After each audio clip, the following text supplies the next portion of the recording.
Hello friends, आज आपण केमिस्ट्रीमध्ये पूर्ण 2 वर्ष आपल्याला पुढच्या लागणाऱ्या सगळ्यात बेसिक आर्टिकलचा स्टडी करणार आहे. Electronic configuration. आतापर्यंत म्हणजे 10th पर्यंत तुम्ही जे इलेक्ट्रॉनिक कॉन्फिगरेशन केलेलं आहे ते अशा पद्धतीचं केलं आहे. फॉर एक्झाम्पल, सोडियमचा ॲटॉमिक नंबर 11 आहे, तर तुम्ही ते इलेक्ट्रॉन 281 अशा पद्धतीनं लिहिलेले आहेत आणि याला तुम्ही इलेक्ट्रॉनिक कॉन्फिगरेशन असं म्हटलेलं आहे.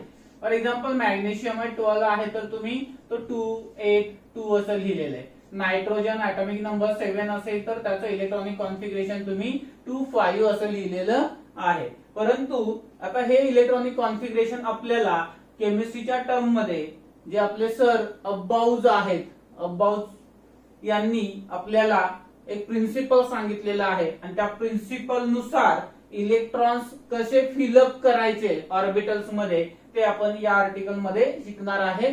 कारण पुढे जो आपण पिरियडिक टेबलचा पार्ट कंटिन्यू करणार आहे त्याच्यासाठी आपल्याला या ठिकाणी इलेक्ट्रॉनिक कॉन्फिगरेशन येणं हे फार गरजेचं आहे. बघूयात सर अब्बाउज यांनी काय म्हटलेलं आहे. अब्बाउज प्रिन्सिपल. तर हे प्रिन्सिपल आपल्याला काय सांगतं, तर जे इलेक्ट्रॉन्सचं फिलिंग केलं जातं ते सुरुवातीला लोअर एनर्जीच्या शेल मध्ये भरायचे आणि नंतर हायर एनर्जी कडे जायचं. और in short, electrons are filled in increasing order of their energies. एनर्जीच्या इन्क्रीजिंग ऑर्डर नुसार इलेक्ट्रॉन फिल करायचे असं कोणी सांगितले आपल्याला, अब्बाउ प्रिन्सिपलने सांगितलेलं आहे. आता हे जे अब्बाउ प्रिन्सिपल आहे ते स्टडी करण्यापूर्वी त्यासाठी लागणारं बेसिक काय आहे बघा. आपल्याकडे 4 ब्लॉक आहेत, एस, पी, डी, एफ आणि त्यांना आपण सबशेल्स असं म्हणतो. आता ह्या ज्या सबशेल आहेत त्या प्रत्येकाची फिलिंग कपॅसिटी ही वेगवेगळी आहे. जर आपण एस सबशेल घेतला तर थोडं आठवत असेल तर बघा, सलमानचे ग्रुप किती होते, 2च ग्रुप होते. म्हणजे याच्याकडे मॅक्झिमम किती इलेक्ट्रॉन असू शकतात एस ग्रुप मध्ये, 2. पी चे मॅक्झिमम किती असणार, प्रीतीकडे किती ग्रुप होते, 6. म्हणजे पी मध्ये मॅक्झिमम किती इलेक्ट्रॉन फिल करू शकतो आपण, 6 इलेक्ट्रॉन. देन डी, दीपिकाकडे किती होते, 10. ठीक आहे. आणि एफ जो आहे ग्रुप नाही परंतु एका त्याच्या सिरीज मध्ये किती इलेक्ट्रॉन होते बाळांनो, 14 इलेक्ट्रॉन होते. किती इलेक्ट्रॉन होते, 14. मग या ठिकाणी एस मध्ये मॅक्झिमम कॅपॅसिटी 2, पी मध्ये मॅक्झिमम 6, डी मध्ये मॅक्झिमम 10 आणि एफ मध्ये मॅक्झिमम 14 इलेक्ट्रॉन आपण फिलअप करू शकतो. बॉक्स डायग्राम ड्रॉ करत असताना एस शेल साठी आपण फक्त एकच बॉक्स ड्रॉ करतो आणि एका बॉक्स मध्ये आपण किती इलेक्ट्रॉन ठेवू शकतो, 2 इलेक्ट्रॉन ठेवू शकतो. एक ज्याची स्पिन पॅरलल आहे आणि दुसरी ज्याची स्पिन अँटी पॅरलल आहे. पी मध्ये बॉक्स डायग्राम काढत असताना आपण कशी काढणार, तर पी मध्ये मॅक्झिमम कॅपॅसिटी किती आहे, 6. बरोबर का. आणि एका बॉक्स मध्ये किती इलेक्ट्रॉन बसतात, 2. मग असे किती बॉक्स येणार, पी चे 3, 1, 2, 3, 4, 5, 6. It can accommodate maximum 6 electrons in P shape. D orbital जो आहे आपला डी, तर हा जो डी आहे तो डी काय करेल बघा, मॅक्झिमम किती असणार त्याच्याकडे, 10 इलेक्ट्रॉन्स आहेत. म्हणजे किती बॉक्स तो क्रिएट करू शकतो, त्याच्याकडे बॉक्स असणार आहेत 5.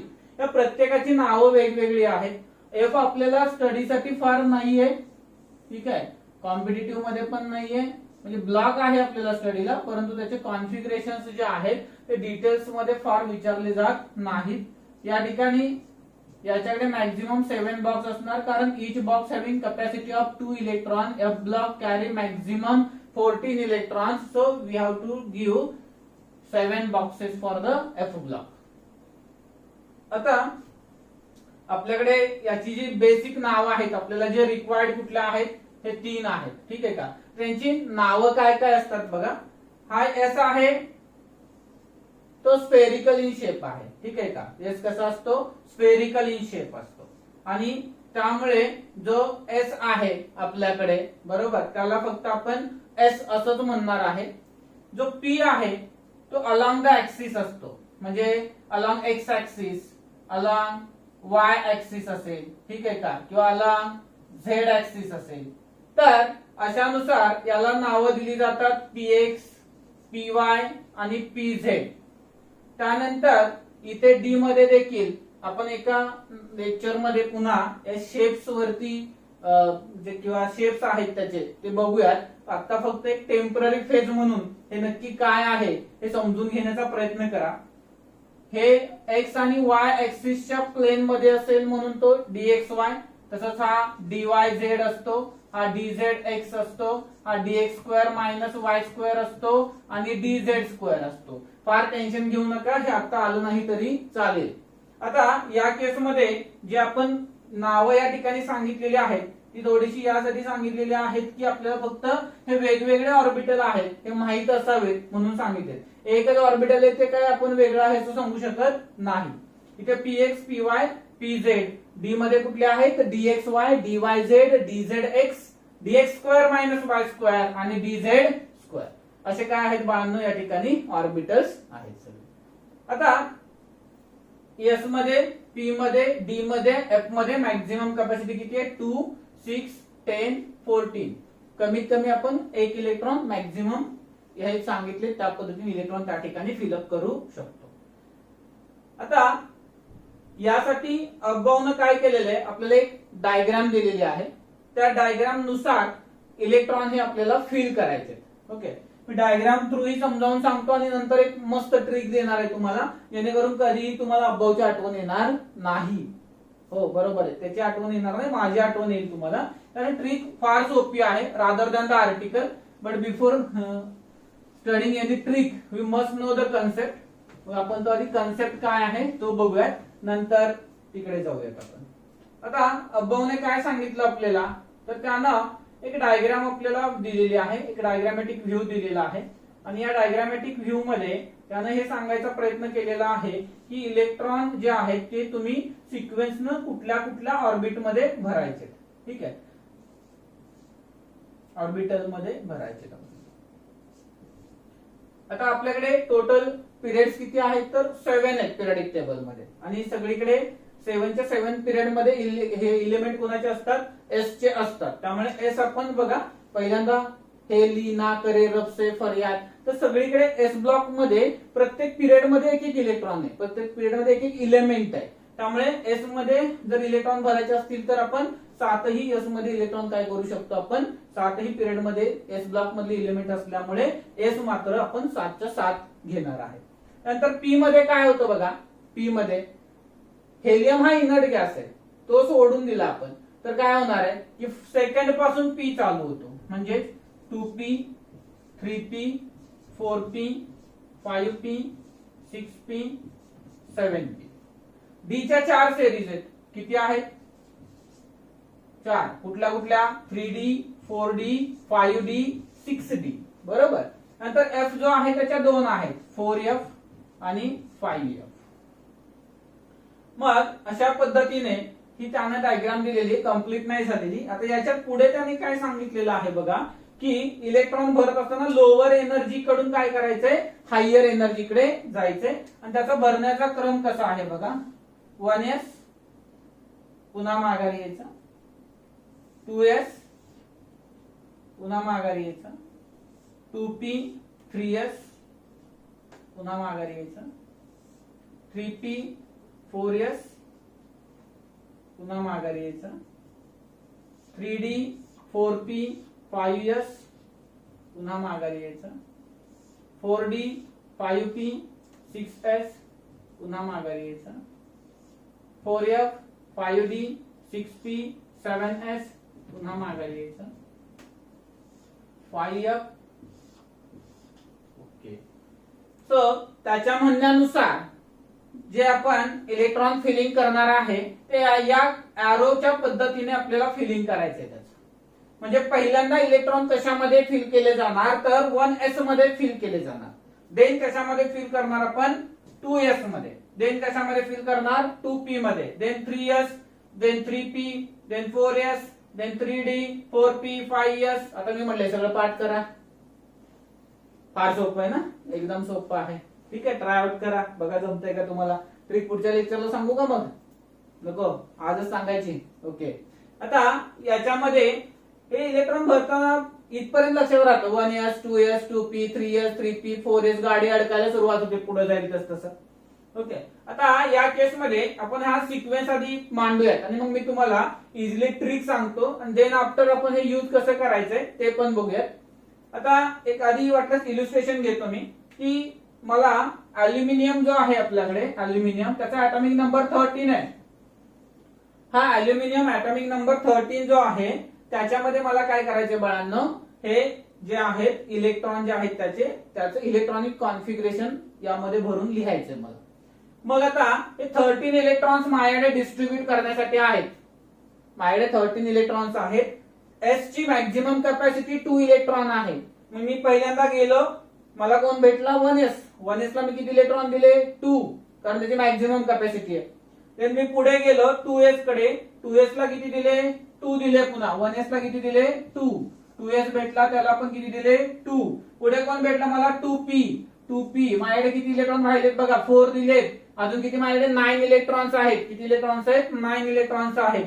मग मी काय करायला हवं असं वाटतंय तुम्हाला, याला 6 दिले तर माझ्याकडून शिल्लक राहत असतील तर मी 6 देणार. याला आहेत का, आहेत, मी याला 6 दिले. आता मला पुढे कोण भेटला 2p नंतर 3s. अजून माझ्याकडे अजून किती इलेक्ट्रॉन शिल्लक आहेत 3. मग 3 मधले मी s ला मॅक्झिमम कॅपॅसिटी किती आहे 2 देऊ शकतो 2 त्याचे. त्यानंतर पुढे कोण भेटलं मला इथं 3p. मग याच्यासाठी माझ्याकडे आता किती इलेक्ट्रॉन शिल्लक राहिले फक्त 1. झालं त्याचे इलेक्ट्रॉनिक कॉन्फिगरेशन, एकदम सिंपल. ओके, आता दुसरा आपण एखादा एलिमेंट अजून घेऊयात, पोटॅशियम घेऊयात. पोटॅशियम ऍटॉमिक नंबर 19 आहे त्याचा. आता याच्यामध्ये हे 19 इलेक्ट्रॉन डिस्ट्रीब्यूट करत फिरायचे आपल्याला. ओके, पहिल्या कोणाला देणार तुम्ही, बरोबर आहे 1s ला. 1s ला किती दिले 2. देन कोण भेटला 2s, त्याला किती दिले 2. नंतर 2p, p ची कॅपॅसिटी किती 6, त्याला किती दिले 6. राहिले किती रे आपल्याकडे अजून 9 इलेक्ट्रॉन्स राहिलेले आहेत. हे 10 गेले इथं. मग आता पुढे कोण भेटला 3s. 3s ला किती इलेक्ट्रॉन देऊ शकतो मॅक्झिमम 2. ओके, अजून किती इलेक्ट्रॉन राहिले आपल्याकडे 7. त्यानंतर कोण भेटला आपल्याला 3p. 3p ला किती देऊ शकतो आपण 6 देऊ शकतो मॅक्झिमम. आता राहिला किती 1. 3p नंतर कोण आला 4s. So this is electronic configuration of the potassium. Let's try with one more example. Vanadium. Vanadium. Atomic number 23. So आती V वाला तो V. Atomic number 23. चलो आता इथं 19 पर्यंत भरले. मग आहे असे आपण घेऊयात 18 पर्यंतचे. 1s2, 2s2, 2p6, 3s2, 3p6 हे 18 पर्यंतचे लिहिले. किंवा याला एक शॉर्ट ट्रिक कशी आहे की तुम्ही इनर्ट गॅसचं डायरेक्ट नाव लिहायचं स्क्वेअर ब्रॅकेट मध्ये. म्हणजे समजा या ठिकाणी हे आधी कंप्लीट करू. इथं काय करू शकतो आपण, 18 आहे ना, 18 हा ऍटॉमिक नंबर कोणाचा आहे अर्गॉनचा आहे. मग हे सगळं लिहिण्याऐवजी आपण काय लिहू शकतो स्क्वेअर ब्रॅकेट मध्ये अर्गॉन पण लिहू शकतो. ठीक आहे, 3p6 झाला. त्यानंतर आता 4s भेटतोय. 4s मध्ये किती इलेक्ट्रॉन जाणार बाळांनो, 4s मध्ये 2 झाले. किती 20 इलेक्ट्रॉन्स फिल करून झाले आपले. आता राहिले माझ्याकडे किती फक्त 3. ते 3 कुणाला देणार बाळांनो मी d ला, 3d3. आणि दुसरं जे म्हणलं तुम्हाला ते असं लिहायचं असतं अर्गॉन. अर्गॉन. आता ज्यावेळेस आपण असं लिहू त्यावेळेस लिहिताना एक पद्धतीमध्ये बदल काय करावा लागतो की हा जो नंबर आहे तो इन्क्रीजिंग ऑर्डरने आला पाहिजे अशा पद्धतीने मांडणी करायची. म्हणजे 3 आणि 4 आहे तर इथे 4 आधी 3 नंतर असला तरी पण तिथे लिहिताना मात्र 3 आधी आणि 4 नंतर लिहायचा. 3d3 4s2. 3d3 4s. Okay, हे नाही आलं आता तर काय अडचण नाही, तुम्ही या कॉलेजला मी परत शिकवतो तुम्हाला त्यावेळेस. आता फक्त या ठिकाणी काय करायचे आपल्याला, व्हॅनेडियमचं या पद्धतीने इलेक्ट्रॉनिक कॉन्फिगरेशन आलं की नाही बघा. आता सगळ्यात महत्वाचं आहे हे सगळं पाठ करायचं का रे बाळांनो, शक्य आहे का, हे सगळं पाठ करणं शक्य आहे का. किती लोकांना वाटतंय नाही आम्ही पाठ करू शकतो. 1s, 1s नंतर 2s, 2s नंतर 2p, त्यानंतर 3s, 3p, 4s, 3d. काय किती लोक पाठ करू शकतात. केलं तर पेपर मध्ये आपल्याला सीन माहित असतो काय होतो. बरोबर ना? काय होतं, आपण लिहिलं असतं बरोबर, आपल्या सवय उससे टिपो झालं की बोंबललं, त्यानं कुठेतरी इकडचं तिकडे लिहिलेलं असतं, गेलं. दुसरं, आपल्या स्वतःलाच आठवताना मध्येच काहीतरी वाटतं अचानकच, अरे नाही ह्याच्या आधी हे असावं, गेलं. तर यापेक्षा एक सोपी ट्रिक मी इलेक्ट्रॉनिक कॉन्फिगरेशनची तुम्हाला देतो बाळांनो. जसं पिरियडिक टेबल विदिन अर्धा तास तुम्ही कंप्लीट केलेलं आहे, मला वाटतं आता झालं असेल सगळ्यांचं. हा, कॉलेजला आलं विचारणार आहे ज्यांनी ज्यांनी व्हिडिओ बघितलाय त्यांना. आता तसंच फक्त 2 मिनिटात तुमच्या इलेक्ट्रॉनिक कॉन्फिगरेशनची जी ऑर्डर आहे ती पाठ असेल. बघूयात. ओके. आता त्यासाठी तुम्हाला हा क्रम एकदा मी लिहून दाखवतो साईडला, आणि त्यानंतर आपलाही क्रम त्याच पद्धतीने येतोय का एकदा क्रॉस चेक करा तुम्ही. हा क्रम बघा काय आहे. 1s 2s 2p 3s 3p 4s 3d 4p 5s 4d 5p 6s 4f 6d 6s 4f 5d then 6p नंतर कुठलं आलं तुमचं 7s 5f 6d 7d. ठीक आहे. आता आपण ट्रिक बघूया आणि ती मांडण्याची पद्धत एक सांगतो तुम्हाला. मला सांगा, एस असेल तर कुठून स्टार्ट करायचं मांडायला? Number 1 to 7. पी असला की 2 पासून, डी आला की 3 पासून, आणि एफ आला की 4 पासून नंबरिंग स्टार्ट करायचं. पुन्हा एकदा बघा, एस किती पासून स्टार्ट करणार? 1. पी किती पासून स्टार्ट करणार? 2. डी किती पासून स्टार्ट करणार? 3. आणि एफ कशापासून स्टार्ट करणार? 4. कारण एफ च्या किती सेरीज आहेत आपल्याकडे? 2. डी च्या किती सेरीज आहेत? 4. पी च्या किती सेरीज ग्रुप आहेत? 6. आणि एस चे किती आहेत? 2च ग्रुप आहेत, पण 7च्या 7 पिरियड मध्ये इलेक्ट्रॉन्स असतात. ठीक आहे का? म्हणजे आपण असं म्हणू शकतो की ज्या सेरीज आहेत त्या किती आहेत, त्याच्या आपल्या एस मध्ये 7 आहेत, पी मध्ये 6 आहेत, डी मध्ये 4 आहेत, आणि एफ मध्ये 2 आहेत, म्हणून असे नंबर घेतलेले आहेत. बघा, 2 ट्रिक आहेत, तुम्हाला जी आवडेल ती तुम्ही लक्षात ठेवा. पहिली ट्रिक आहे school school school school, public school public school, public school public school,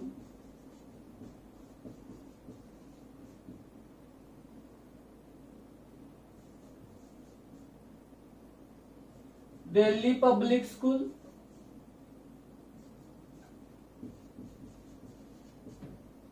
Delhi public school.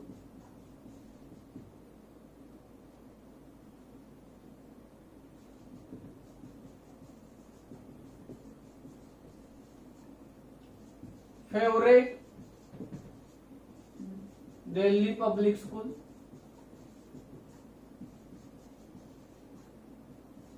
Favourite Delhi public school.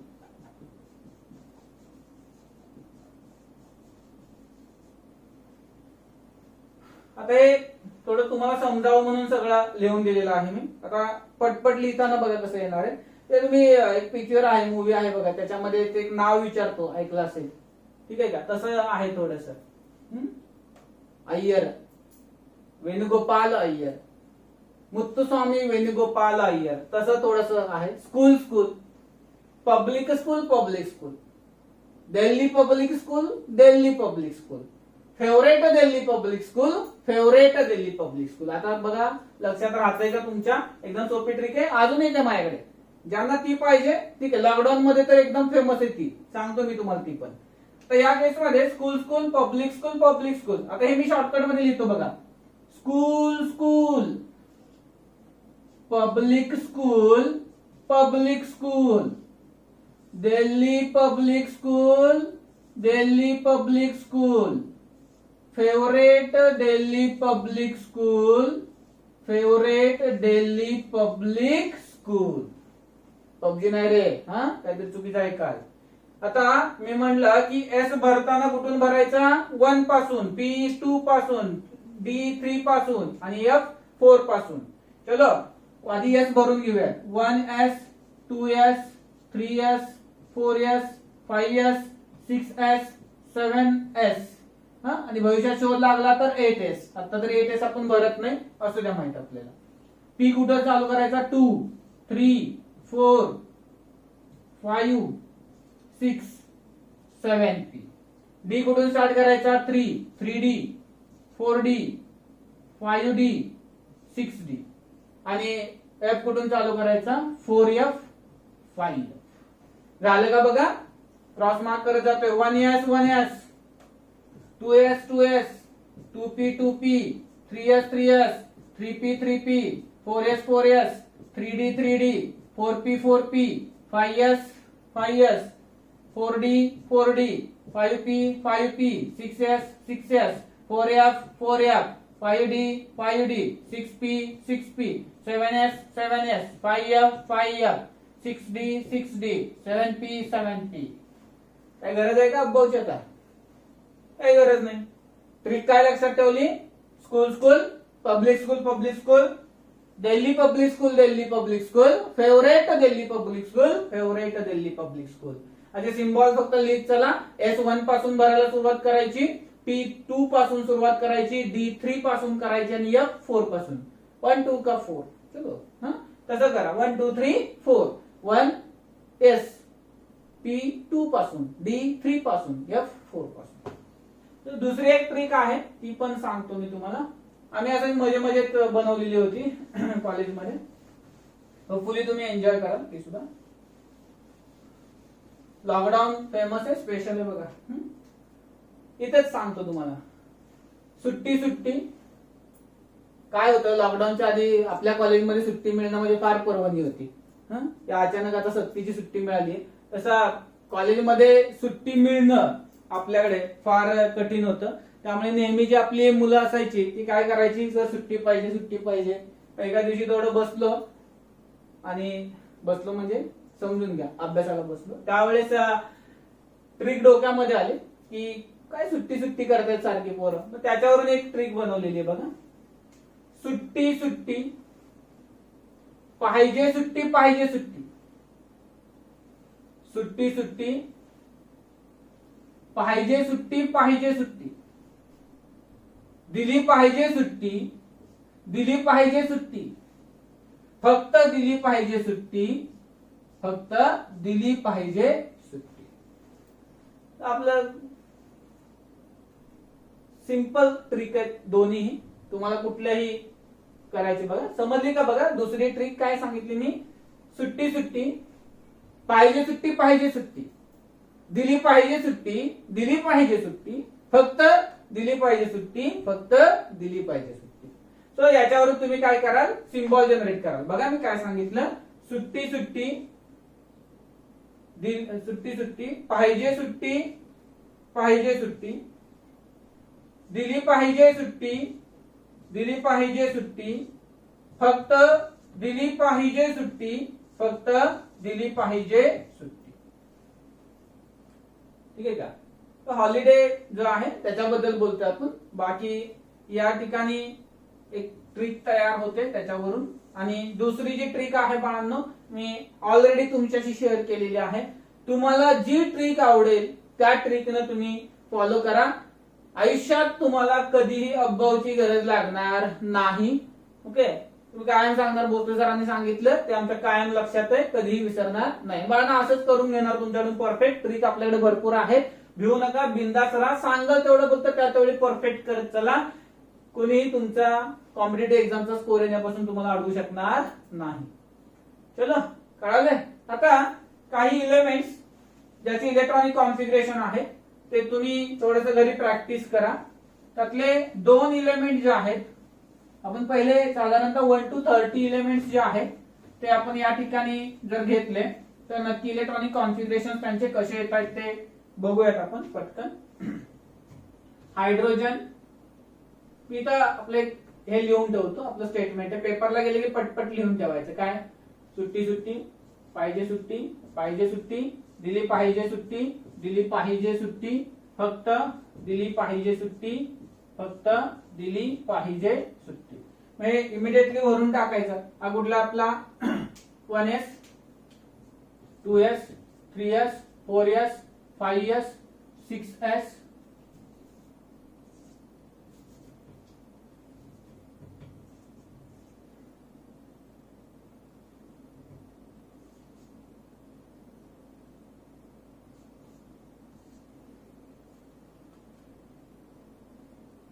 5s, 6s, 7s. Okay, 8s not required actually.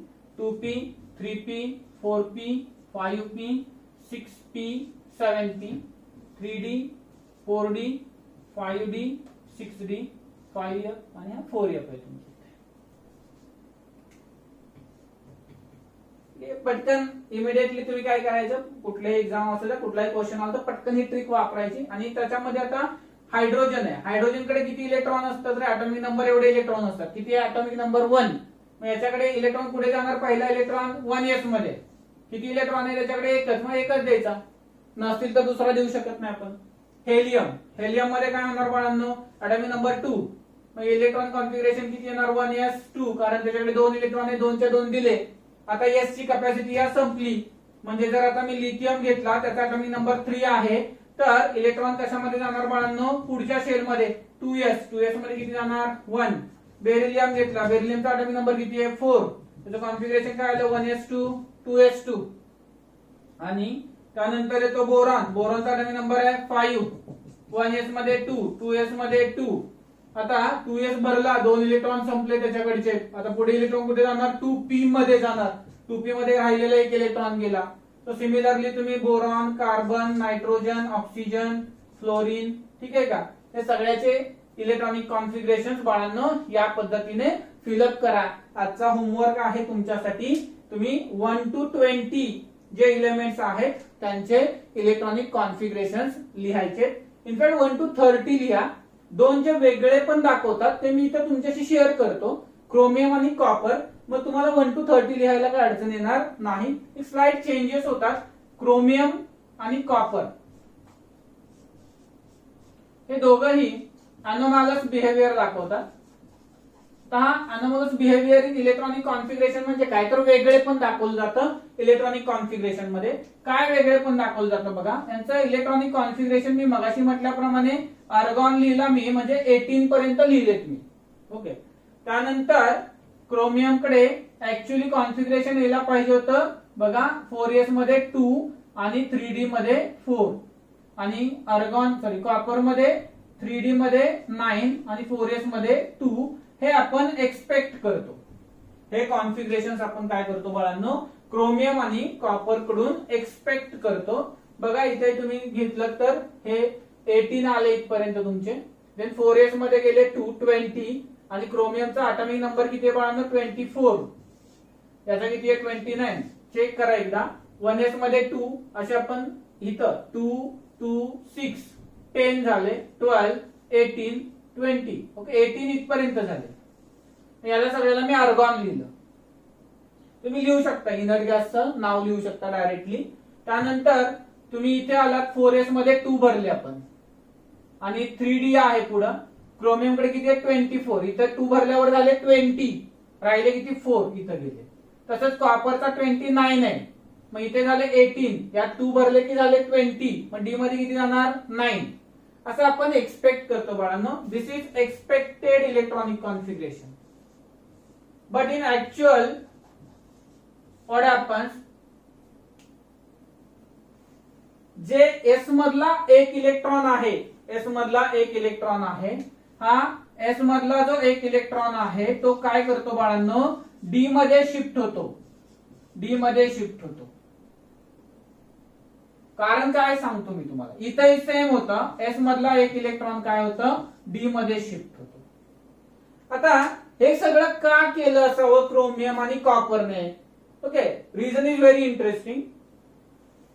ज्या वेळेस हे जे सबशेल्स आहेत कुठल्या, एस, पी, डी आणि एफ, यांच्या capacity किती आहे, 2, 6, 10, 14. तर हे जे आहेत याला आपण कम्प्लिटली फील्ड म्हणणार. जर याच्याकडे एवढे इलेक्ट्रॉन्स आले तर याला आपण काय म्हणणार, कम्प्लिटली फील्ड आहे. हाफ फील्ड कधी म्हणणार आहे आपण याला, हाफ फील्ड. तर याच्या हाफ इलेक्ट्रॉन्स आले म्हणजे याच्यात 1 आला, याच्यात 3 आले, याच्यात 5 आले आणि याच्यामध्ये किती आले आपले, 7 आले. आणि वॅकंट कधी म्हणणार आपण, एम्प्टी आहे पूर्णपणे, तर याच्याकडे काय आले पाहिजे, 0 इलेक्ट्रॉन्स असतील तर आपण त्यांना वॅकंट ऑर्बिटल्स असं म्हणणार. आता बारकाईने जर बघितलं आपण तर इथे बघा डी मध्ये किती इलेक्ट्रॉन झाले, तर 5 इलेक्ट्रॉन झाले. इथं डी मध्ये किती इलेक्ट्रॉन झाले? 10 इलेक्ट्रॉन झाले. म्हणजे इथे काय झालंय? डी कम्प्लिटली फिल झाला आणि इथे डी काय झाला? हाफ फिल्ड झाला. असं करण्यामुळे एक्झॅक्टली होणार काय होतं? तर असं केल्यामुळे क्रोमियम आणि कॉपरची स्टॅबिलिटी वाढणार होती, कारण ज्या इलेमेंटचं कॉन्फिगरेशन हे हाफ फील्ड, कम्प्लिटली फील्ड किंवा वॅकंट येतं, ते इलेमेंट्स एक्स्ट्रा स्टेबल होतात.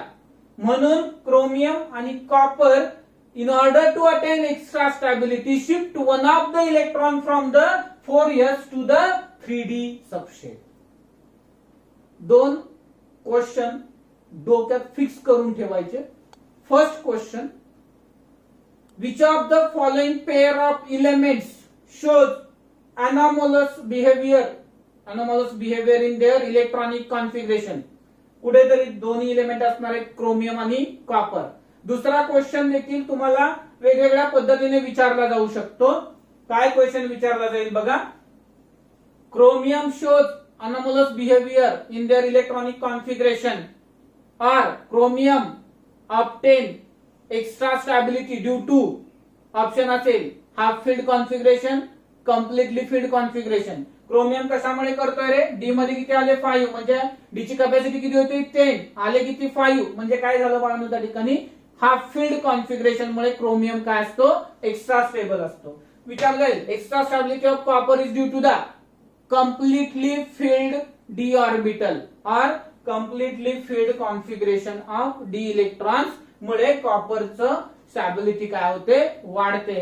तर अशा पद्धतीनं 1 to 30 एलिमेंट्स हे दोन मी सांगितले, ते फक्त प्रॉपर लिहिताना काळजी घ्या. आपण नेहमी कुठलीही एक्झाम आली तर हे जे ऍक्च्युअल आहे तेच बाळांनो फॉलो करतो, एक्सपेक्टेड फॉलो करत नाही.